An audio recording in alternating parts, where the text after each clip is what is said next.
ǹjẹ́ mo kí gbogbo wa kú àárọ̀ yìí o a kú ọdún a kú yèdùn àṣeyí sàmọ́dún o láàárọ̀ yìí ẹ kúkú ti gbóhùn mi èmi ń Paito Wa náà ní o èmi ń Paito Gbadé Ògún lánàá mo ní kí a kú ọdún a kú ọdún kérésì ẹ̀yin tẹ́ ẹ fẹ́ fún mi ní ẹran ọdún tẹ́ ẹ ráyè mo sì ń gbádìí sin o kẹ́ ẹ má rò pọ́dún ti lọ ọdún èlò o tí èdìjọ́ mẹ́jọ gbáko lámọ̀ sọdún ṣùgbọ́n ìjọba ti ní ká kíyèsára o torí àìsàn kòrónà ńṣe ló tún yọjú dé kú lẹ́bàáhùn káàkiri gbogbo àgbáyé mọ̀ ní kí mọ̀ ṣe pẹ́sẹ̀ wá pọ̀ jù tíà wọ́n wá nítorí náà gbogbo àwọn ayẹyẹ tá a mọ̀ ṣe ní àsìkò kérésì yìí ká sì fi ọkàn pé eégún tí ń jẹ́ kòró ó sì wà ń ta ká fi sọ́kàn kó ń kálukú wa ká kíyèsára ìdí náà tó jẹ́ pé ẹ̀yin tẹ́ ẹ fẹ́ fún ládé ọdún ẹ sáfi ẹgbẹ́ rédíò yín wọ́n mọ̀ gbóòórùn rẹ̀ àdúpẹ́ lọ́lọ́run torí pé ó ṣeun àánú rẹ̀ dúró láéláé o kò sí ní tá a lè fi ọlọ́run olódùmarè wé ẹ rí i pé bá a ṣe ń sọ̀rọ̀ kòrókòró ìgan ìyàlẹ́nu ní jẹ́ fáwọn èèbò pé àti ìkú torí inú àkọọ́lẹ̀ wọn èèyàn dúdú ni a rò pé yóò gbèǹde ṣùgbọ́n a dúpẹ́ lọ́lọ́run àwọn ọmọ wípé tọ́lọ́run bá pààyàn lórí yóò fi irun gbàdí àwa tó jẹ́ pé à ń pòyì ni ọrọ̀ ajé wa dọ̀bálẹ̀ kọ́lọ́run wa tún á jẹ́ kí kòrò kó tún fìwà lùgbàlùgbà ẹ mọ̀ pé lẹ́yìn ọ̀pọ̀ jù bàbá ya apá wa lórí ó fi irun gbàdí ọlọ́run lọ́mọ bí ṣe é ṣe ọlọ́run ò jẹ́ ó rinlẹ̀ tó bẹ́ẹ̀ kò jẹ́ ó rinlẹ̀ tó èrò àwọn èèyàn ṣùgbọ́n eléyìí ò gbé àmọ́ kíyèsára o sẹ́rí gbogbo àwọn ẹ̀kọ́ ká máa fọwọ́ wa hàn tá a ti kọ́ ń gbọ́ ṣẹ̀ṣẹ̀ṣẹ̀ lulẹ̀ ẹja sì mọ̀ ṣe ǹjẹ́ ẹ mọ̀ wípé ọ̀kan nu ohun tí wà tèmi lè ṣe tó lè borí rẹ̀ jù lọ́nu lẹ́ẹ̀mẹ́wẹ̀ẹ̀wá ẹja máa fọwọ́ wa kàkàṣà máa fọwọ́ ọ̀dà torí kòkòrò àìríhun nípasẹ̀ ọwọ́ ní tí máa sábà tàn ká jù ìdí náà lẹ́ẹ̀mẹ́wàá ẹ kàn sanwó yín bẹ́ẹ̀ ṣe jí làárọ̀ ẹ̀ ní ìsìn ẹ̀ sanwó lẹ́ẹ̀mẹ́wàá ẹ máa sìn ọ̀dà púpọ̀ jùlọ ara àwọn nǹkan tíntìntín tá a lè ṣe nu téèyàn bá ń sin lásìn jù ẹ jẹ́ kàn dókítà ò mọ̀ tó bá di pé ìyá Sunday ń sin pọ̀ jù o ẹ jẹ́ kàn dókítà ò mọ̀ ẹ má jà sọ pé àbáwò ń lé fúnra wa adìẹ tẹsẹ̀ kú kìí ṣe pé torí ikú ṣùgbọ́n torí kọ́mọ́ tàn kálẹ̀ ni àwọn èèbó mọ́ sọ fún arángàn ọmọ bá a ṣe ń tatú ó lè ṣe pé torí ibà tí tó ti má wà lá tẹ́lẹ̀ gbogbo àwọn kòkòrò kòró yìí kò lágbára ju ti bà lọ lára wa ọlọ́run ló ṣe bẹ́ẹ̀ ṣe rí bàkè máwọn èèbó ń tiẹn tọ́ra àwọn ibi tí wọ́n ti lẹ́fọn gan ẹ̀fọn wọn ọmọ láìsàn ṣùgbọ́n àwa ń bí báyìí ẹ̀fọn wá ní ibà ó dà pé ibà ó ti gbára wa dì fún àwọn àtakò kọ̀ọ̀kan nínú kó jẹ́ pé ń tó ṣẹlẹ̀ nù kò sẹ́ mọ̀ àwàsámọ̀pọ̀ lọ́n lọ́wọ́ àǹdí ẹ̀ ṣùgbọ́n máa fẹ́ ká kíyèsára pàápàá jùlọ àwa oní patí èèyàn mọ̀ lè mọ jókòó mọ́ fọkàn ra wọn níbi fífọkàn rẹ ni nísì tí mọ́ tàn kalẹ̀. ẹ jọ̀ọ́ ẹ jẹ́ ká kíyèsára. ẹ má gbàgbé ọwọ́ fífọ̀ tí mo sọ ohun àti sọ́díwà tẹ́lẹ̀. ẹ má jẹ́ àjùwọ̀ rẹ̀ lẹ̀. ọba ti gbàrà tó ọba ti délé báyìí kàn sáfọwọ́ rẹ̀ fọṣẹ tíntínní sí kọ́ fọ́. ọba ti ń fọ̀ lẹ́ẹ̀mẹ́wàá kò jù bẹ́ẹ̀ lọ. ọlọ́run tó yọ wá lórí àkọ́kọ́ yóò kúkú tó yọ á lélẹ̀. aládé ẹ̀wà ò lè tẹsẹ̀ kú. ẹ má jẹ́ ń parọ́ tàn jẹ. oore ọ̀fẹ́ ọlọ́run ni àdúpẹ́ lọ́wọ́ rẹ̀. mo ṣàkíyèsí pé ọjọ́ ìsinmi tọ́gbẹ̀yìn ọdún òun lélẹ́yìí. Sunday tọ́gbẹ̀yìn ọdún lélẹ́yìí. ìdí náà tó jẹ́ pé ìgbáradì de ọdún tí ń bọ̀ gbogbo àwọn tí mo ti kọ́ alẹ́sẹẹsẹ ni wọ́n á kó papọ̀. wọ́n ó kó papọ̀ ni. àìrẹ́fọ̀ntà lẹ́ẹ̀mejì. Sunday tọ́gbẹ̀yìn ọdún ìní ìsìn ká tún tó rírú ẹ̀ òtún dọ̀dún tí ń bọ̀. torí náà mo fẹ́ kó ọ̀pọ̀lọpọ̀ àwọn tí mo ti kọ́ a nípa àgbáradì dọdún tí ń bọ̀ ká parí ẹ̀ lónìí. tó jẹ́ pé tó bá di Sunday tí ń bọ̀ màá mú ẹ̀kọ́ tuntun láti máa kọ́ wa. ohun àkọ́kọ́ tá a kọ́kọ́ sọ rèé o. mo ní ọdún tí ń bọ̀ ọlọ́run èdá. ọlọ́run èdá. Paito Wa ṣe bọ́lọ́run ti mọ bí ó ṣe rí. tí n bá sọ fún yín pé rárá ẹ rò pé eré ni kì í sì ṣeré. ẹ mọ̀ díẹ̀.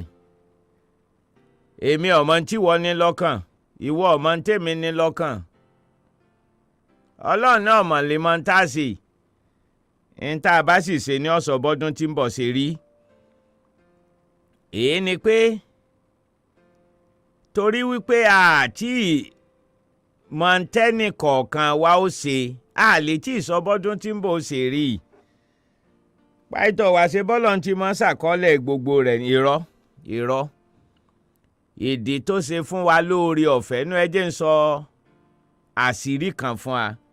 ǹjẹ́ ẹ mọ̀ pé ń gbọ́ ọlọ́run dá ayé ìkọ́ parí iṣẹ́ rẹ̀ kọ́ parí ẹ̀. kí ló dé Paito Wa? ìdí ni pé ó fi yòókù lẹ̀ fáwa ọmọ ẹ̀dá adarí hunrun káwa náà máa tẹ̀síwájú. tẹ́ ẹ bá wo gbogbo àyíká yín gbogbo tẹ́ ń fojú rí kódà rédíò tẹ́ fi ń gbọ́ mi ọmọ ẹ̀dá lọ́dà ọlọ́run ọ̀dá nínú ọgbà Ídẹ́nì. èyí ni pé ọkàn ṣe wá ọ̀dà wọn tá a mọ̀ jẹ ọ wá fún alóore ọ̀fẹ́ àti mọ̀ dá yòókù. bẹ́ẹ̀ náà lọ́dún tí ń bọ̀ ṣe rí. ọlọ́run fún alóore ọ̀fẹ́ àti dá ọdún tí ń bọ̀. ní tí wọ́n bá ṣe ní tèmi bá ṣe ní ọ̀dà ẹ̀kọ́ àkọ́kọ́ tí mo kọ́ àánú. kẹ́nìkan mọ̀ sọ pé kẹ́nẹ bọ́lọ́run bá ṣe fẹ́ ṣe ní ṣe irọ́ ìwọ náà nípa ń bẹ̀. Good morning to every single one of us at home. Merry Christmas. And I pray that the new year will bring forth good fruit. It will be a year of blessings in the name of Jesus. And by the way, if you have not had the opportunity to send me your Christmas gift, I will still be receiving till next Sunday. So don't be disappointed. And don't change your mind. You have to give your pastor Christmas gift. And the issue of this coronavirus on ground, let's still be cautious as we are celebrating Christmas and New Year, praying together and all those stuff. Let's be careful because of this second wave of coronavirus going around. But you know what? The Almighty God that has kept us through the first wave will protect us through this one also. I'm telling you, even the whites, the scientists, they are still trying to find out why it hasn't killed a lot of Africans. Based on their expectation, almost every one of us will have died now, but thank God. So therefore, let's be cautious. I'm going to go over a lot of things I've said about preparing for next year, seeing that today is the last Sunday of the year. And that is why every one of you, I want you to know that next year is not yet decided how it will be. It depends on you and me. What we want to fill the year with. This is where planning comes in. Do you know the way God made this world? He made this world in such a way that He created Adam and Eve in the Garden of Eden and left the rest for us to continue to create. Meanwhile, those of you watching at home, listening to me, do you know you can watch me on YouTube? Just go to 32 FM YouTube. You can watch direct there. And I'm sure after this advert, I'll be here. I want to put together how we can make 2021 the best year of our life so far. Let's listen to some advert, then don't go away.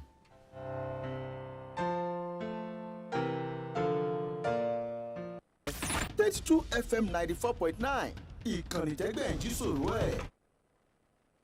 lọ́fíìsì wọn ṣé mo ṣe wí lórí àwọn èròjà sólà tí mo sọ fún ọ sórí wọn níbẹ̀ lọ́pọ̀ sọ́jà àwọn òwọ́n jù só ti rojúlówó Novell Solar product tó jẹ́ ojúlówó ní Novell Solar shop so ń gbádùn product wọn. gbogbo béèrè tó béèrè lọ́wọ́ mi pátá bẹ́ẹ̀ ni mo bá. generator lóríṣiríṣi tó ń lo sólà tí náà fi lè ṣẹ́jú ní tòjò tẹ̀rùn solar water ball iṣẹ́ tiẹ̀ ní kó fami nínú kànga láì lóná ọba solar street light tí ó fààyè gbòkùnkùn bírímù solar fans lóríṣiríṣi tó ń bá ooru bẹ́ẹ̀ fọn wọ̀yá àjà ní Novell Solar shops yìí pitimuni solar panel fún títà lórí inverters batteries tó jẹ́ ojú mi dá solar kit solar generator tó ń ro iná lágbára ní gbogbo ìgbà láì sanwó oṣooṣù. wo ọ̀rẹ́ ìròyìn ọ̀tá fojúbà nǹkan kan mo wá lọ ṣùgbọ́n ọjà mẹ́fà mo kó jáde ńbẹ̀. fún ìwọ tó o ti mọ̀ ó pé ọkọ ra solar product ní Novell Solar shop kàn sí Novell Solar shop ní Ìbàdàn office Akíndélé plaza opposite Alámọ̀sẹ̀gbà stadium Èkó tẹ̀dó Ìbàdàn telephone 08058544486 ó pé ọ kó o rajà ní Novell Solar shop.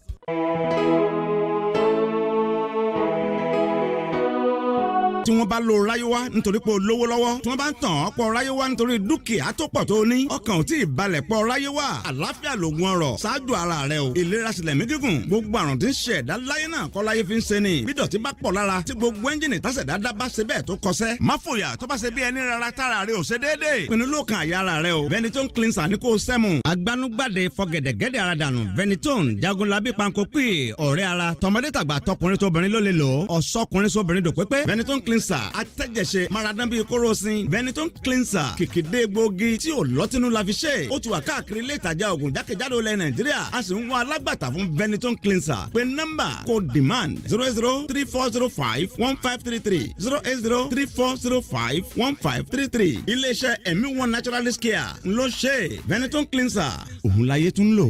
Vacancy, vacancy, vacancy. Do you have a family member, relative, or friends qualified for the available vacant positions? If yes, a reputable organization is recruiting for the post of marketing executives and sales representatives here in Ibadan, Oyo State. To apply, send your CV to careers@titanfarms.org. I repeat, careers@titanfarms.org. Deadline 1 week from now. Titan Farms Management announcer.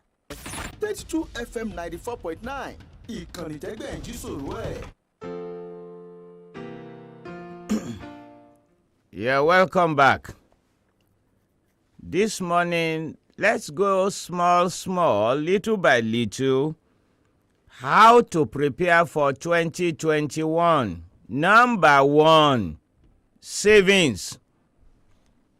Every one of us listening to me at home, I want us to plan how to save money next year. I don't tell lies. I tell the truth. Saving money is very difficult. Do you know often like that? It's irrespective of how much you are earning. Some of you think if you have more money coming, you will save more. No. If you can't save with the little that you are receiving, you won't be able to save when more money comes. You need to plan to save. That is the truth. You need to plan to save. Why do we need to save, Pastor? The reason is because there is nothing like having money somewhere in case of opportunity coming up. When you have money somewhere, let me tell you, opportunity, when it comes, you will be able to use your money to tie it down. Look at this period of the year. Some people travel from abroad. They buy vehicle that they will use. They will soon be going back. Many times they want to sell that vehicle just at almost any amount. It is the people that have money somewhere that can take advantage. Money. Having money saved is what gives opportunity for us to take advantage of opportunity.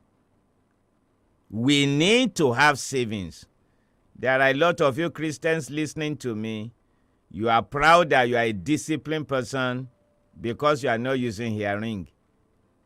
But let me tell you something. I will know you are a disciplined Christian if you save money more than if you don't use hearing. Let me say that again. Prove that you are a disciplined Christian by having savings in 2021. Then we will all clap for you and say you are a disciplined Christian. I'm telling you, to save money is tougher than the law of Moses. But it requires planning. That is the thing. You need to plan. Before I explain the different stages and plans, let me interpret all I've said in Yoruba. Ẹ̀yin tẹ́ wà nílé mo sì wà ń bí rìn lọ o. Ẹ̀yin lẹ ń ṣe èbí mo mọ̀ ń ṣe èbó. Mo ń tún tá a sọ ní Yorùbá, mo ń tún fáwọn eléèbó ni. Mo ní gbáradì fọdún tí ń bọ̀. Bó là á ṣe gbáradì, ẹ rántí tí mo kọ́kọ́ sọ. Ọlọ́run ìdá ọdún tí ń bọ̀ o. Bọ́dún tí ń bọ̀ ó ṣe rí, ó wà lọ́wọ́ rẹ, ó wà lọ́wọ́ mi. Ó wà àwa méjèèjì ló wà. Ìdí náà tó jẹ́ pé ìwọ àtèmi ṣe gbúdọ̀ jókòó. Ká múra. Ìwọ àtèmi gbọ́dọ̀ jókòó. Ká wo sàkún bọ́dún tí ń bọ̀ ó ṣe rí. Ohun àkọ́kọ́ tí mo fẹ́ kọ́kọ́ là lulẹ̀ fún wa ni pé a gbọ́dọ̀ wá bá a ṣe máa fowó pamọ́ lọ́dún tí ń bọ̀. Ẹ wo, owó fífi pamọ́ ó nira bí nǹkan mi.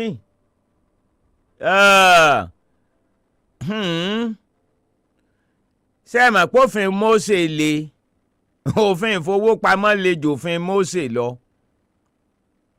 Ìdí náà tó jẹ́ pé àgbàrá òjò ní pòun ò ní léwó nílé ni ò ní gbà fún. Ẹnu èèmọ̀ mo yó. Kí ni ìdí gan tá a ṣe gbọ́dọ̀ mọ̀ fowópamọ́ Paito Wa? Torí àìmọ̀ tí máa ṣẹlẹ̀ lójijì ni o. Àwọn oore ọ̀fẹ́ kan máa wà tí máa yọ síyàn. Aláwẹ̀ kan gbà tí ó jẹ ṣé tẹ́tẹ́ náà láàpè báyìí. Àwọn tí wọ́n máa fún lóore ọ̀fẹ́ àti wá gbèlú èbó ọba jẹ́ kọba rówó bàálù ilẹ̀ ilé kan lọ́wọ́ tà. Láyé ìgbà náà ò ń jẹ́ mọ̀ pé ẹgbẹ̀rún lọ́nà 40 náírà péré lọ́tà.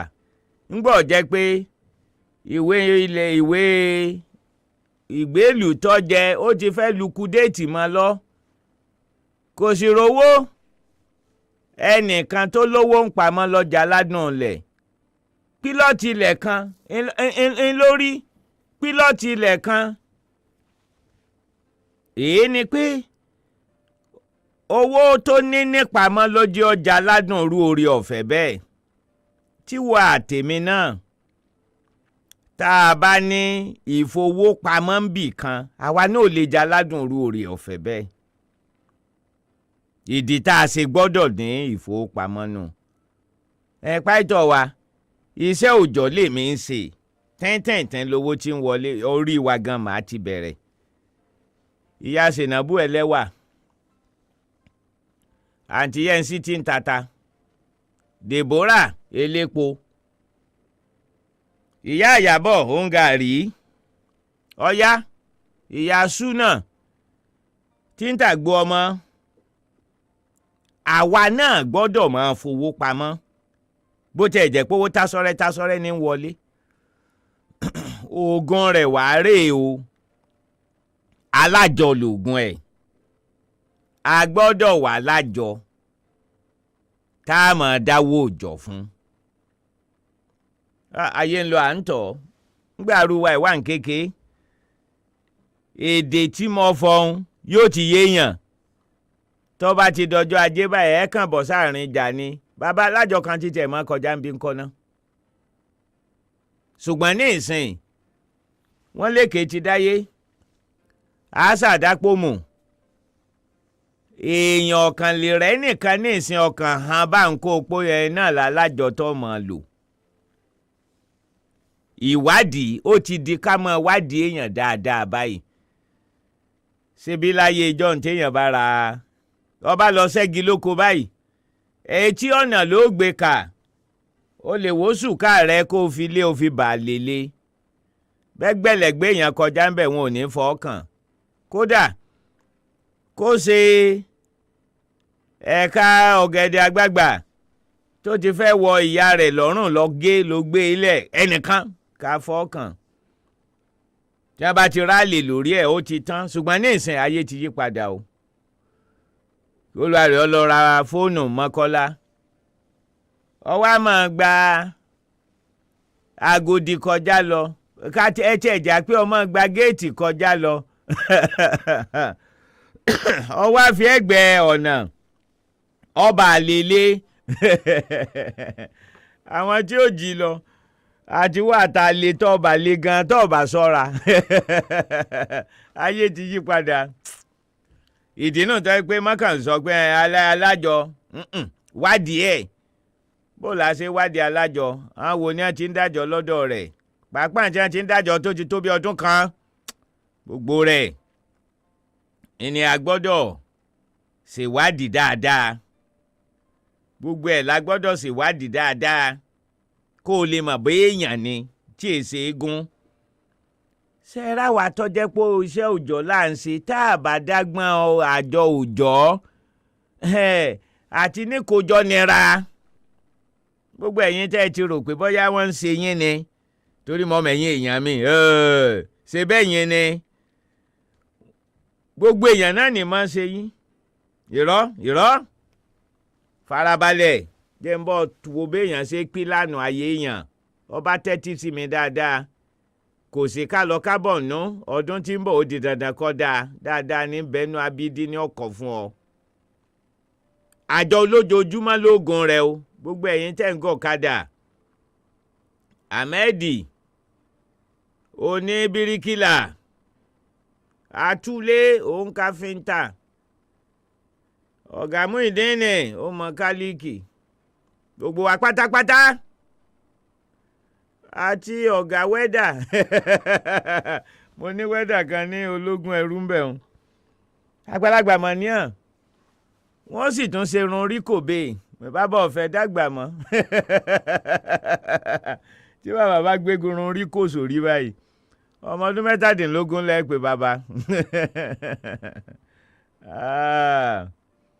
ṣe é ráwà tá a bá ń ṣiṣẹ́ agbára báwọn ẹ jẹ́ ń sọ kinní kan fún yín èèyàn ò lè ṣe lọ láéláé àgbọ́dọ̀ mọ kọ́bà ṣe pọnmi dògbẹ́ àjọ olójoojúmọ́ ni ẹ jọ̀ọ́ bá a ṣe bẹ̀rẹ̀ ọdún tuntun yìí rí pọ̀ ń dájọ́ ṣùgbọ́n ẹ sì wádìí alájọ dáadáa ṣé ẹ wá rí kinní kan máa ṣèyàn ọ̀rọ̀ owó lé o ọ̀rọ̀ owó nira gidi sẹ́rí tówó bá wà lọ́wọ́ èèyàn báyìí yìí máa gúnyàn ni ìdí náà ọ gbọ́dọ̀ dáadáa pé mọ́sáàtì lálájọ báyìí nígbà bá di parí oṣù máa sì gbowó tọ́ọ̀bà kéèsára ìṣẹ́ra rẹ tó ń ṣẹ́ra rẹ lójoojúmọ́ ìparí oṣù lọ́nà ìdí náà tó jẹ́ pé àjọ olójoojúmọ́ ìbẹ̀rẹ̀ nìyún ń kọ́ níparí ẹ̀ o gbọ́dọ̀ darapọ̀ mẹ́gbẹ́ aláfọwọ́sowọ́pọ̀ kàkà bẹ́ẹ̀ tó o bá gbàjọ rẹ̀ ń parí oṣù ó tún náà jẹ ni bẹ́ẹ̀ torí kọ́ ọmọ bá ànájẹ ló ṣe ń dájọ́ ìdí náà kíní kan wà tá a tún gbọ́dọ̀ ṣe darapọ̀ mẹ́gbẹ́ aláfọwọ́sowọ́pọ̀ kí ni dìláàsì yàn Paito Wa dìláàsì rẹ̀ rèé sórí tó bá di parí oṣù tó bá gbowó lọ́wọ́ alájọ rẹ̀ kó síbi ẹgbẹ́ aláfọwọ́sowọ́pọ̀ ẹ rí i pé mo sọ lẹ́ẹ̀kan pé kì í ti dáyé o àṣà ti dápò mu o èèyàn tún gbọ́dọ̀ ṣèwádìí ẹgbẹ́ aláfọwọ́sowọ́pọ̀ lọ́ọ̀ pàdé wọn kó o tó darapọ̀ mọ́ wọn rí i pọ́ ọmọlé àwọn tí wọ́n jólóyè ẹgbẹ́ kọ̀ọ̀kan síámàánù akọ̀wé rí i pọ́ ọmọlé wọn kọ́mọ́dé pé gídá ẹyẹ fò béèyàn ṣe é ṣe nù ń è lọ àní gbogbo bá ṣe gbáradì dọdún tí ń bọ̀ ni wọ́n kọ́ pátápátá ẹ̀jẹ̀ àgbà wọn kéde díẹ̀ mo wà ń bí fún wa. 32 FM 94.9 ìkànnì tẹ́gbẹ̀ ń jí sòrò ẹ̀.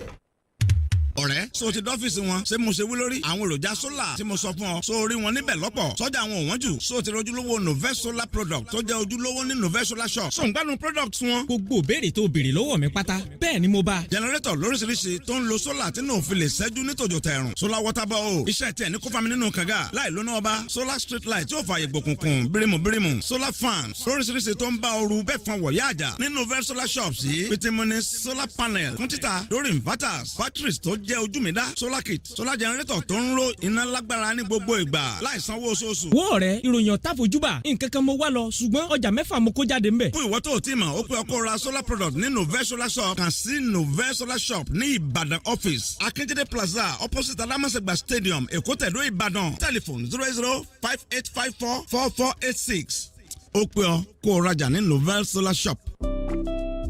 What's happening in Ibadan? A new sheriff is in town and his agenda has 4 points. Oh, yes, he does. Fast. Check. Convenient. Check, check. Safe. Check, check, check. Affordable. Check, check, check, check. Ibadan. Your safe border is here. Get 20% off all rides for the rest of the month when you ride with Safe Border. Safe border, safe Okada. The Safe Border app is available for free download on all app stores. 32 FM 94.9 ìkànnì tẹ́gbẹ̀ ń jí sòrò ẹ̀.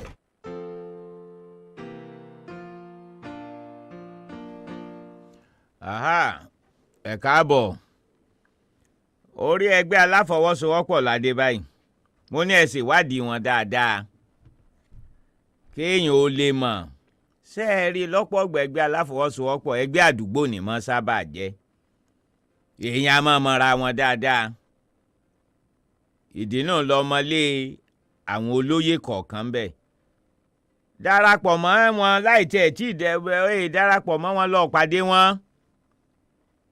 pé mo fẹ́ wá ṣèwádìí mo fẹ́ mọ bí àṣemọ ṣẹgbẹ́ wa ń bì wọn ò lè pò ṣeṣe bẹ́ẹ̀ sọ wá rówó tó bá gbà ń parí oṣù kó bí ẹgbẹ́ aláfọwọ́sowọ́pọ̀ kó bẹ́ẹ̀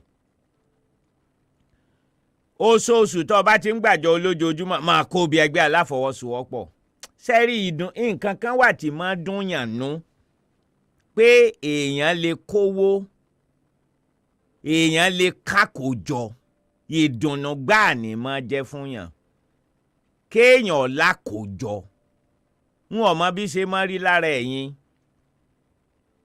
a máa dùn mọ́ yàn nú kẹ́ẹ̀rọ ọmọ ẹlẹ́yin tí ń bọ̀ ségesège lójú títì kẹ́ẹ̀ ní má kọlù mí o ṣùgbọ́n lọ́kàn yín lọ́hùn kẹ́ẹ̀ ní bọ́ọ̀ kọlù mí gan wọ́n kàn gbọ́nra ni omi ń bẹ lámù wọ́n sanwó ẹ̀yìn ẹ̀ ni a máa dùn mọ́yàn ṣùgbọ́n téèyàn bá lówó ń pamọ́ nù o béèyàn ṣe ni mo wá ń kọ àyè ẹ̀yin oníṣẹ́ ojoojúmọ́ mọ̀ ń kọ́ báyìí àjọ olójoojúmọ́ tó bá dé àdè parí oṣù gbà á fi sẹ́gbẹ́ aláfọwọ́sowọ́pọ̀ sẹ́rí lọ́pọ̀lọpọ̀ gẹ́gẹ́ bí òfin tó de àwọn ẹgbẹ́ aláfọwọ́sowọ́pọ̀ ó nílò àti darapọ̀ mọ́ wọn ju bí oṣù 4, 5, 6 lọ tó fi lóore ọ̀fẹ́ àti yáwó lọ wọn oore ọ̀fẹ́ àti yáwó lọ wọn ó ní tó bá ti darapọ̀ mọ́ wọn díẹ̀ fún bí oṣù bíi 4, 6 ìjọ mọ̀ pé o lè yá ìlọ́po méjì owó tó o bá fi bẹ́ẹ̀ àwọn kan tiẹ̀ ń yá yàn ń lọ́po mẹ́ta torósù mẹ́fà o ti fi hàn pé ọmọ ẹgbẹ́ gidi ni ọ́ owó tó o bá wá yá òun ní tí mò ń ṣàlàyé fún àrè o tí gbogbo wa bá bẹ̀rẹ̀ ní oṣù kìíní ọdún tí ń bọ̀ yìí nígbà tí ó bá di oṣù kẹfà oṣù júùnù ó ti lè yáwó ń bẹ̀ ǹjẹ́ ẹ mọ̀ pé gbogbo wa lè máa pín lánàá pé nígbà tí ó bá di oṣù kejì ọdún tí ń bọ̀ àwa náà ra lẹ̀ kan jẹ́ ń sọ fún ọ àti ẹ̀ kọ́lé o wọn ò lórí méjì ọlọ́run ò sì dá pé ìwọ náà ò ní kọ́lé o lè kọ́lé àìfọkànsí ni téèyàn bá ń dájọ́ ojoojúmọ́ ó nira débi pé gbogbo ẹ̀yin tẹ́ ń gbọ́ mi ilé ẹjẹ́ ń sọ̀tọ̀ ọ̀rọ̀ kan fún yín mọ̀kánú ìdí tọ́lọ́ ń ṣe rán mi sí àwa ọ̀jẹ̀wẹ́wẹ́ lèmi náà ni o ṣé rí gbogbo ohun tí mò ń kọ yín ń lèmi gan ń ṣe ọ̀sẹ̀ tó kọjá lọ mo ti lọ bá àwé kan tí ń gbàjọ mo ní wò ó títa ríro là á kọ́la o gbogbo ń tó bá gbà ló fún o bí ṣe pọ́fọ́ fún un lọ́rùn báyìí mo gbọ́dọ̀ mọ dájọ́ lọ́dún tí ń bọ̀ mo ti káwọn èèyàn mi ń àparọ́ tàn ń jẹ ọba tún ti dọ̀la ní ìsìn ni wọ́n ó rí alájọ òun gbogbo tí ń bá ń kọ yín èmi máa ń ṣe ọ̀gá Wàsíù kan báyìí Wàsíù ní jẹ́ òun la sojú àwọn ẹgbẹ́ aláfọwọ́sowọ́pọ̀ kan báyìí ìmọ̀ wa bá mi ń gbà kan yọ̀wà máa gba iye ń bá rí tọrọ mo rí ni kọ́bọ̀ mo rí ni ṣe é rí ti ọ̀pọ̀ ẹ̀yìn èèyàn tí ẹ máa ráwọn alákọ̀wé wọn èèbò kọ́ léèyàn ń jẹ irú ọgbọ́n tí mò ń kọ́ léèyàn máa lò torí náà ìwọ náà lè lówó ń pamọ́ ṣe rí téèyàn bá gbà lọ́pọ̀ méjì àbí lọ́pọ̀ mẹ́ta nínú parí oṣù kẹfà àti bí oṣù kẹrin lẹ́ẹ̀tì máa wálẹ̀ lé ẹ bá ti rí i tí wọ́n gbé fóònù síbì kan ilé ìwà fún títà o ẹ pé ẹ yá tètè máa pè hàn lẹ́ẹ̀ ó ti ń forí rẹ̀ sọ ìdajì ọdún nù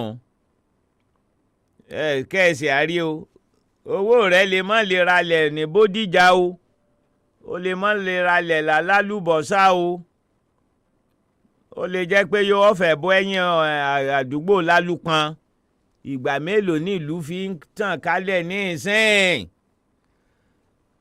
ṣe rí ayé ti lu jára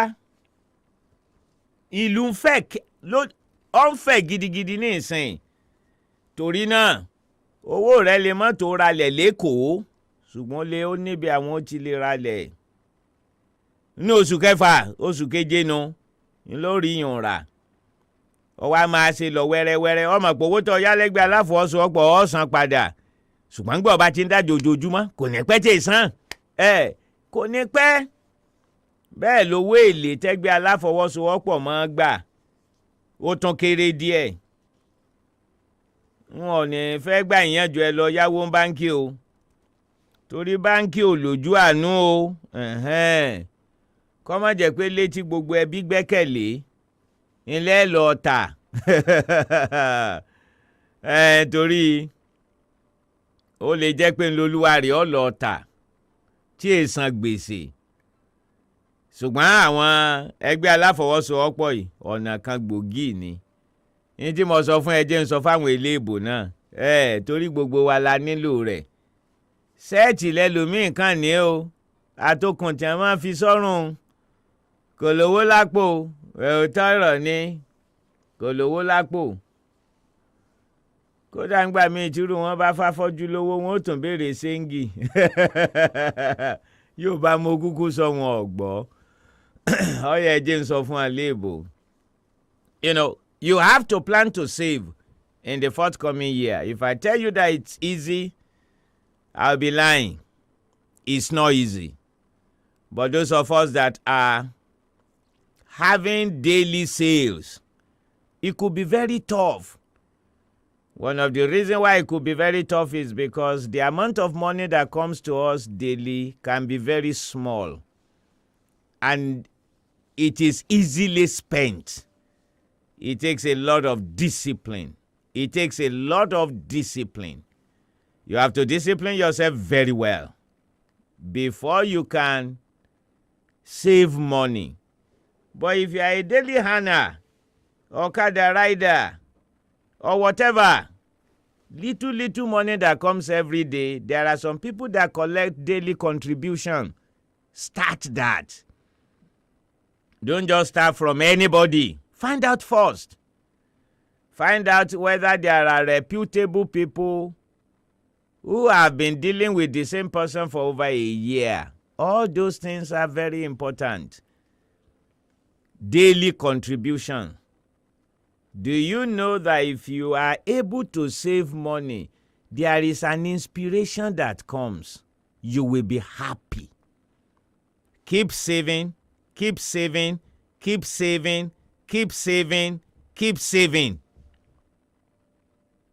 Then, listen to this. After you have saved money, at the end of the month, collect your daily contribution, put it in cooperative society. That's why you need to join cooperative society. Why, Pastor? The reason is because if you are not careful, the money that you have collected at the end of the month, you may end up spending it back to zero.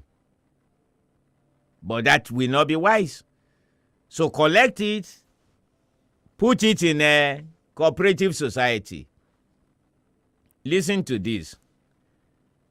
Cooperative society is one of the ways by which we can save money. In the olden days, when people are more truthful, you don't need to be excessively careful about cooperative society. But these days, my brother and sister, be careful. Find out very well. Find out very well. Check them out. Find out the members of the cooperative society. Interview some of them. Because there are some cooperative society who are running under debt. So when you put your money there, they may not even be able to give you back your money. Talk less of giving you times 2, times 3. So find out very well. Are they stable? Are they registered with the government? How do they operate? Try to know the name of some of their executives. The chairman, the secretary, the vice chairman. Know their houses so that they will not just disappear out of thin air. After you have joined one, at the end of the month, when you collect your salary, your daily contribution, put it into that cooperative society. By the time you operate there for 4 to 6 months, you will be opportune to borrow either twice or times 3 of the amount that you put there. So do that. And guess what? Do you know every one of us can plan that by the grace of God, middle of next year, we can start thinking of buying a plot of land? As many of you as are listening to me this morning, if you follow this simple thing that I'm teaching you, life is not complex. If you follow this simple thing that I'm teaching you, you can become a landowner by July next year. I'm telling you. It takes a lot of discipline.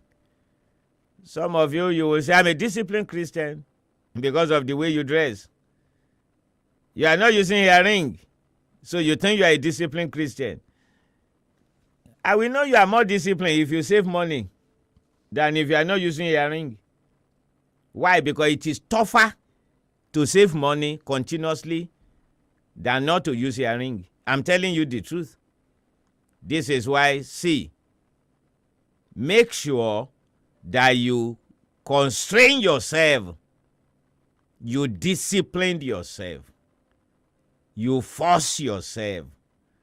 And after you have collected from the cooperative society, that's 6 months after you have been saving, look for a small plot of land, buy. Continue paying back the debt from the cooperative society. I'm telling you, if you start developing the land little by little, you will see that you can become a landowner. Even more than that, within next year, you can start building your own house. That is point number 1. Point number 2, there are those of us that are in business. and the nature of our business does not warrant daily contribution like that. What do I mean? Some of us are in business. Sometimes before we get money, it may be up to 3 weeks. But that money may be huge. That is, the amount of money that will come to us, it may be big, but we are not all this daily income earner. What can we do? This is what you can do. Go to your bank. Open a special savings account.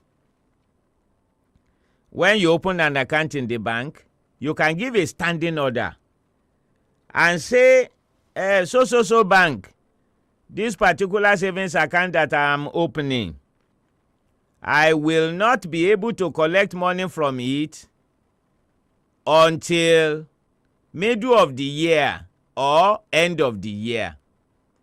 You can do something like that. You can do something like that. You will give a standing order that this particular account, this is how you want it operated. You know, there was one time I opened an account like that. These are the things that can help. Let me tell you one thing. Anything I teach you, I do my best to practice it. As a pastor, you have to teach what to practice. If I'm not practicing something, I will tell you. Listen. Give a standing order. Do you know those of us that are business people? Do you know you can open an account and give a standing order to your other main account and say, this new account that I have opened, be deducting 1,000 or 500 or 200 every day. Now, remember that money doesn't come to you like daily contributor. But sometimes when you hit it well in business, huge money will come.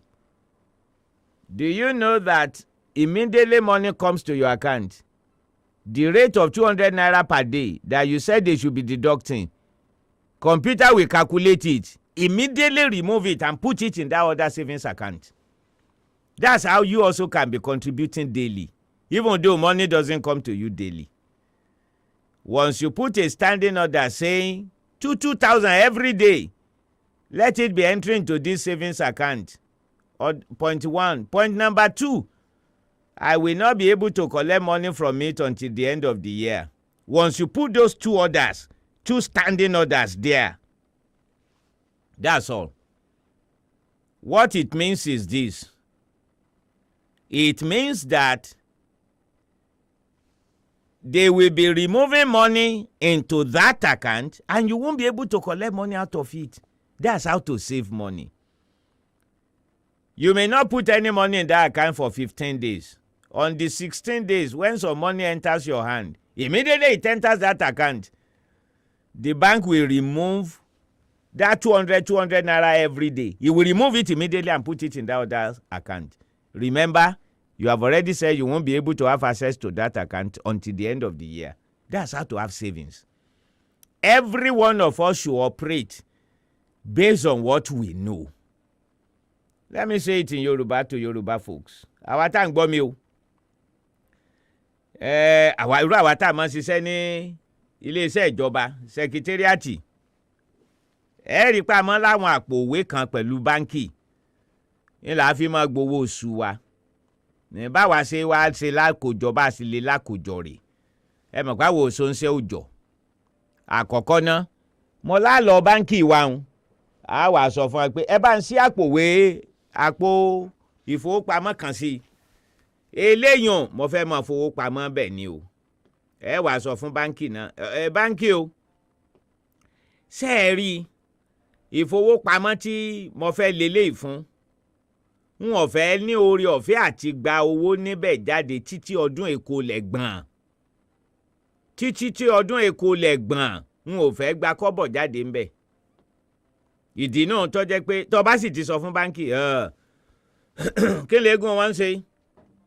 tí ó pọ̀ wọn ò lè fàárọ̀ jò ǹjọ́ ọmọ yòókù hàn báńkì ń gbàrà tó bá ti fi lélẹ̀ wọ́n mọ̀ tẹ̀lé ni ò ní lè gbowó jáde ńbẹ̀ kódà kó gba ATM gan ṣùgbọ́n mi ò tiẹ̀ nígbọ́ níyànjú kó gba ATM rárá má ṣe internet banking má gba ATM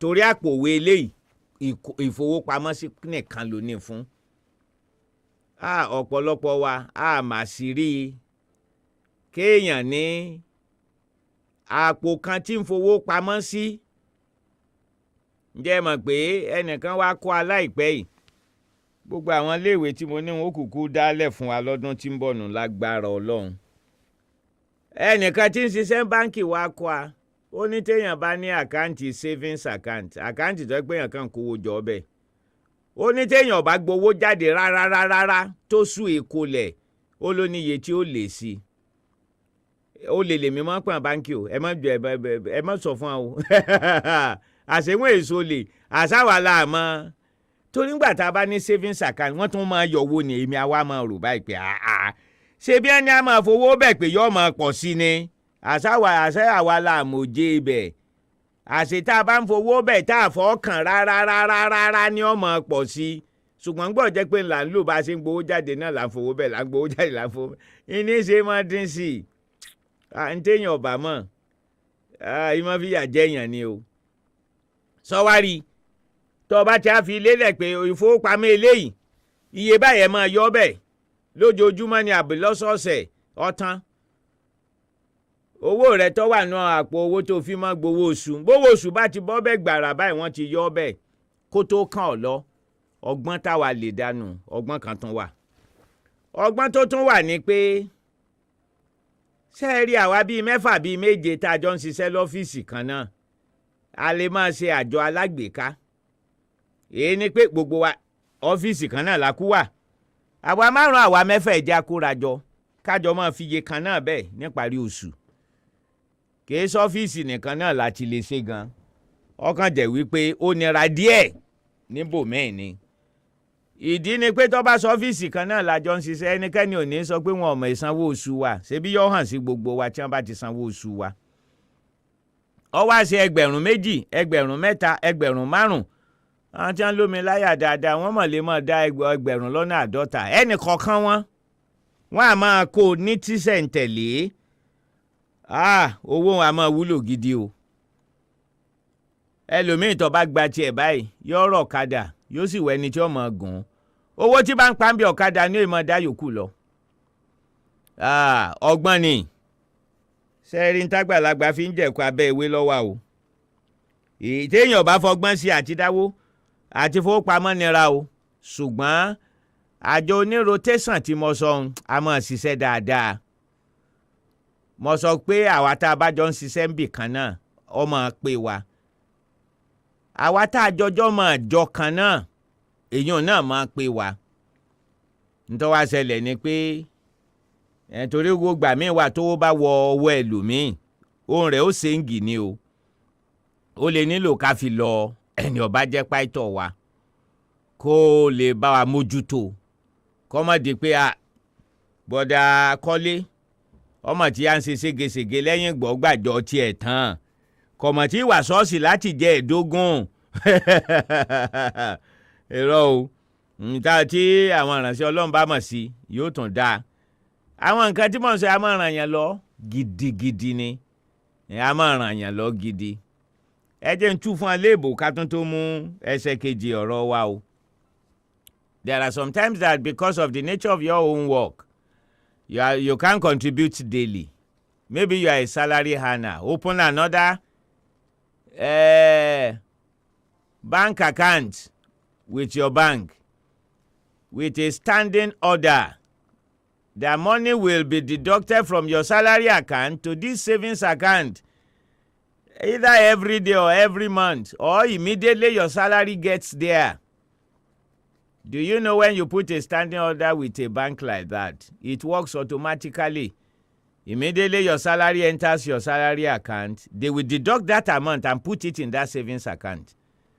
Then put a second instruction, say that savings account, you won't be able to collect money from it till the end of the year. It's a brilliant thing. Don't collect ATM and don't do internet banking with it. In fact, forget about it. You don't have anything to do with it. Just forget about it. You may even avoid receiving text. Just forget about it. Since immediately money enters your salary account, a certain amount will be deducted into that savings account before it reaches your hand. Let me tell you something. Every one of us should just design the best way for us. That is it. That is it. Design the best way. And after you have collected huge amount of money, I said you can join cooperative society whereby you can be saving there, and at the end of the month, 6 months, you are able to collect times 2 or times 3 of the amount of money that you are able to put there. That is one thing that we can do. In planning for next year also, apart from that finance side, there is something about education, reading. There are a lot of materials that I will advise us to read in the new year. Listen to this. What we pay for in this world is what we don't know. This is why the greater your degree of ignorance, the more you pay. Let's be an enlightened environment. Listen, I am a pastor, but I always tell the truth. I believe that the greatest gift so far to the Western Nigeria is that free education orchestrated by Awolowo. That was the best gift he could give to Yoruba race. Education. It is so disheartening when you hear of people in the north carrying away students. They are moving that region backward. It is so pathetic. Because if you prevent children from education, you are destroying their future. You are making them servants to their mates. It's a terrible thing. Please, no matter how, it's just the simple truth. Some people will say that all this school without classroom. Let children go to school without classroom. It's still better than not going to school at all. When you lack education, you are lacking a lot of things. What we pay for in life is what we don't know. That's why every one of you, make up your mind. This 2021, it is reading and study galore. It will be a year whereby you will need to be heavily informed. The more informed you are, the better the year will be. But I guess we have another advert now. Let's listen to the advert, even as I continue to teach about planning for New Year.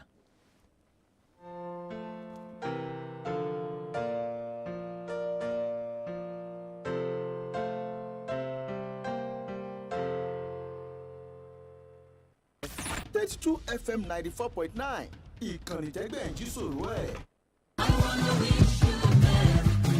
ọdún kérésìmesì 2020 yìí ti kórè ayọ̀ wọlé ní plenty ìyẹn látàgbàlá Design Bricks Homes and Properties. final last on point Christmas promo lélẹ́yìí operation wọlé kanlẹ̀ sílé ara rẹ ni kó o bọ́ lọ́wọ́ ogun tó fẹ́ sọ lé kíkọ́ dé ìwọ̀ fún ọ. wàrà ilẹ̀ tiẹ̀ báyìí sanwó lẹ́ẹ̀kan ṣoṣo kí wọ́n sì bá ọ ṣe foundation lé rẹ lọ́fẹ̀ẹ́ pẹ̀lú red copy survey lórí gbogbo ilẹ̀ wa tó wà ní Ìbàdàn Abẹ́òkúta Ṣàgámù àti bẹ́ẹ̀ bẹ́ẹ̀ lọ. ǹjẹ́ tún ti gbọ́ nípa àǹfààní buy free get one ìyẹn ni pé kó o ra lẹ̀ plot mẹ́ta lásìkò kérésì yìí kó o sì gbà kan sí bí ènì èyí ga ìròyìn ayọ̀ míì tún ni pé gbogbo oníbàárà Design Bricks tó bá gbìyànjú san bálàsì owó lẹ̀ wọn ni ó gba 5 bags of cement pẹ̀lú búlọ́ọ̀kù 100. kò tí ì tán síbẹ̀ o gbogbo oníbàárà tó bá tọ̀ wá lásìkò kérésì yìí yóò tún jẹ̀fà ẹ̀bùn ọdún bíi refrigerators tv ẹ̀rọ ata pressing iron polo shirt face cap àti ọ̀pọ̀ tá a lè kà tán. kàn sí Design Bricks láwọn ọ́fíìsì wa tó wà lágbègbè rẹ tàbí kó pè wọ́n sórí ẹ̀rọ 090-393-75110 tàbí 080-254-242-53. àjọsọ àti àdéhùn bẹ́ o. pẹ̀lú Design Bricks final lapse on point Christmas promo ọdún ìtìdùn gan ni o.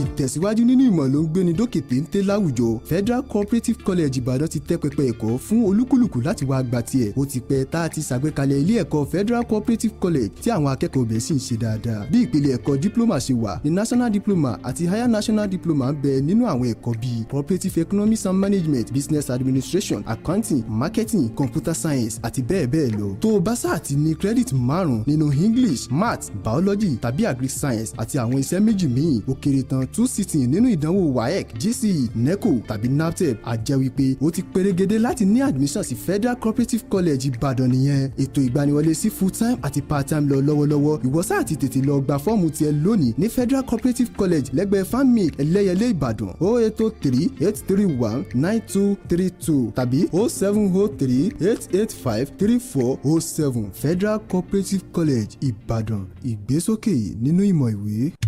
ọ̀rẹ́ so ti dọ́fíìsì wọn ṣé mo ṣe wí lórí àwọn èròjà sólà tí mo sọ fún ọ so orí wọn níbẹ̀ lọ́pọ̀ sọ́jà wọn ò wọ́n jù so ti rojúlówó Novest Solar product tó jẹ́ ojúlówó ní Novest Solar shop so ń gbádùn product wọn. gbogbo béèrè tó béèrè lọ́wọ́ mi pátá bẹ́ẹ̀ ni mo bá. generator lóríṣiríṣi tó ń lo sólà tí náà fi lè ṣẹ́jú ní tòjò tẹ̀rùn solar water ball iṣẹ́ tiẹ̀ ní kó fami nínú kànga láì lóná ọba solar street light tí ó fààyè gbòkùnkùn bírímù solar fans lóríṣiríṣi tó ń bá ooru bẹ́ẹ̀ fọn wọ̀yá àjà ní Novest Solar shops yìí pitimuni solar panel fún títà lórí inverters batteries tó jẹ́ ojú mi dá solar kit solar generator tó ń ro iná lágbára ní gbogbo ìgbà láì sanwó oṣooṣù. wo ọ̀rẹ́ ìròyìn ọ̀tá fojúbà nǹkan kan mo wá lọ ṣùgbọ́n ọjà mẹ́fà mo kó jáde ńbẹ̀. fún ìwọ tó o ti mọ̀ ó pé ọkọ ra solar product ní Novest Solar shop kàn sí Novest Solar shop ní Ìbàdàn office Akíndélé plaza opposite Alámọ̀sẹ̀gbà stadium Èkó tẹ̀dó Ìbàdàn telephone 08058544486 ó pé ọ kó o rajà ní Novest Solar shop. gbogbo ará Ìbàdàn ẹ kú oríire. adùnbániralẹ̀ kọ́lé ayọ̀ Everton Realties Limited ló tún gbé tuntun dé. wọ́n ní kò yẹ kí wọn náà má nílé lórí ni wọ́n fi sílẹ̀kùn àǹfààní ẹ̀dínwó fún gbogbo ẹni tó fẹ́ nílé tara tiwọn èyí tó ti ń lọ lọ́wọ́ tí ó sì wá sópin ní January 31, 2021 nínú estate wọn United Estate tó wà lólógún ẹrú extension lẹ́bàá ìdó local government nítòsí reluwé tuntun tó tẹ̀ kó wá síbàdàn. ẹni tó bá sanwó lẹ́ẹ̀kan 25% discount làǹfààní tó máa jẹ tí 15% discount sì wà fún gbogbo ẹni tó bá sanwó díẹ̀díẹ̀ bẹ́ẹ̀ bá ti wá ralẹ̀ lẹ́ẹ̀ma jẹ̀bùrà bàǹdẹ̀ bí odidi màálù tó tóbi tán gas cooker deep freezer àpò rẹsì adìyẹ tó fi mọ́ òróró àti ọ̀pọ̀lọpọ̀ ntẹ́nu ń jẹ la fi ní ẹ̀kọ́ sí wọn lónìí ní Everton Realties Limited tó wà ní 6265 Adékúnlé Fájuyì Road Adámàsìgbà Ìbàdàn tàbí ká pè 080-222-66806 tàbí 080-561-48303 ẹ sì lè pe ambassador Everton Realties Limited Abídèmí Kòsọ́kọ́ sórí 070-6213-2696 website www.evertonrealtiesltd.com Everton Realties Limited lóní owó àgbà kọ́kọ́rọ́ ilé tiẹ̀ lọ́dún 2021. 32 FM 94.9 ìkànnì tẹ́gbẹ̀ẹ́ jí sòrò ẹ̀.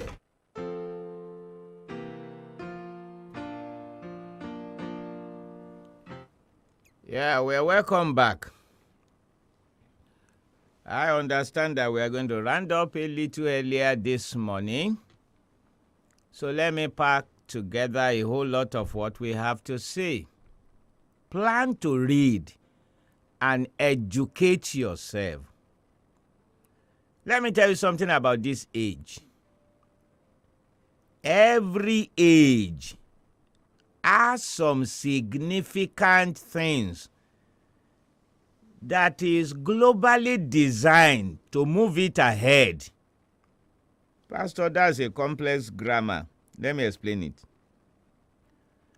There was the industrial age. The leading nations in those age at that period of time are the ones that got involved with building machines by which they were able to move the world. They built strong, big machines. And with that, they move the whole world.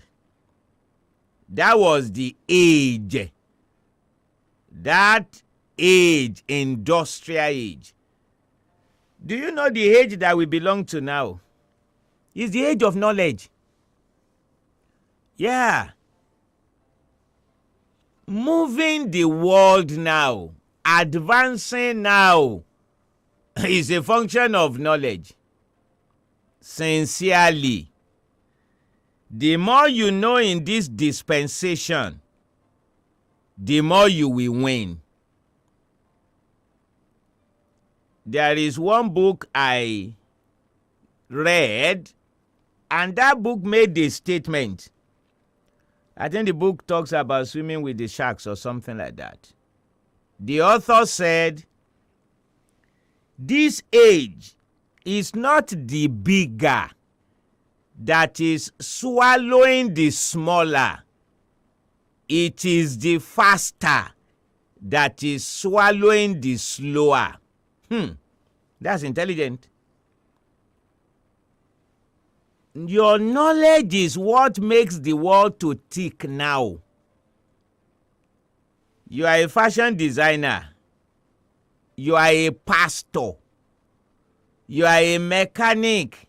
Whoever you are, your knowledge is what will give you edge above others.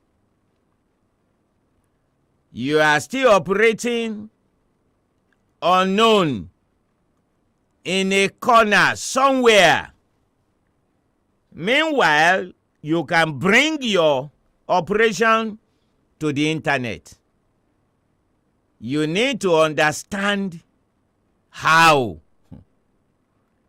This is the age of knowledge. The more we know, the better we will fare. This is why going for seminars, reading books, they are part of this age. And they are part of the things that you have to do next year. I promised us last week that I'm going to roll to us some of the plans against next year. But I understand that we are going to round up in a matter of few minutes now. So we wouldn't be able to have the luxury of having all those things, because I need to interpret all this I've said to you in English to Yoruba folks. But I'm sure we are not going anywhere.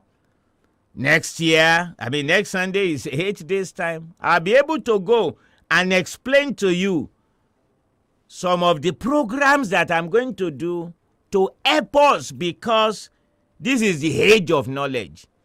The more you know next year, the better you will fare next year. That's why you've got to know. But put it in your left hand and don't spend it. Don't use it. Don't lose it. Education through books, through seminars, through discussions, through the internet, listening to radio, educational, intelligent programs on radio. Brethren, this is not the time to just give yourself to only entertainment. You need to also get educated. That is important. The more you know, the better 2021 will be. Let me say this in Yoruba before we go. Gbogbo ẹ̀yin tẹ́ ń gbọ́ mi nílé o. Ní tí mo ti ń ṣàlàyé ẹ̀ náà ni pé yàtọ̀ fún ètò ìṣúná nǹkankan, òye ó tún ṣe pàtàkì. Tá a bá fẹ́ kọ́dún tí ń bọ̀ kó san mọ́nà dáadáa. Ó tó àsìkò tá a gbọ́dọ̀ ka ìwé. Ṣùgbọ́n nìkan ó kọ tẹ́ẹ̀sì sí mi. Arákùnrin kan kọ tẹ́ẹ̀sì sí mi láti Kírun. Mo rí o. Ó nílé ẹ̀kọ́ Bíbélì tá a ṣe ní Kírun. Ẹ ṣáàjò díjọ́ mẹ́jọ wọ́n lè ṣàlàyé gbogbo ẹ̀ fún wa. Ẹ mọ̀ pé òní mo sọ pé wọ́n sọ fún wa tẹ́lẹ̀. Ṣùgbọ́n ṣẹ̀ṣẹ̀ sọ fún mi nísìnyí pé a tètè parí ẹ̀kọ́ wa láàárọ̀ yìí. Kò lè sáyè. A jẹ́ pé ńgbọ̀ bá díjọ́ mẹ́jọ wọ́n ṣàlàyé ẹ̀ fún wa. Gbogbo àwọn ẹ̀kọ́ tá a ṣe àti ibi gbogbo tá a ti ṣe wọ́n ṣàlàyé ẹ̀ fún wa. Gbogbo ìwọ tó ń gbọ́ mi, jẹ́ n sọ kinní kan fún ọ o òye ó ṣe pàtàkì gidi ṣé ẹ rí i tí n bá sọ fún yín pé àmọ́ Ísírẹ́lì nígbà wọ́n wà nílẹ̀ Íjíbítì ǹjẹ́ ẹ mọ̀ pé 400 ọdún lọ́lọ́run ni wọ́n ó lò ń bẹ̀ wọ́n sì lo 400 ó tún lé lógójì ọdún pàtó wọ́n lò ju iye ó yẹ wọ́n ó lò wọ́n lò ju iye wọ́n yẹ wọ́n ó lò ó wọn ò mọ bí èèyàn bọ́ ọmọ ṣe é ronú wọn ò ní ronú òmìnira abalájọ ń gbà Mósè jáde lọ torí kan tó lu ọmọ Ísírẹ́lì ọ̀rọ̀ ọmọ Íjíbítì tó ń lọ ọmọ Ísírẹ́lì kí Mósè ṣe ó sì wò yàn yàn yàn ó sì lù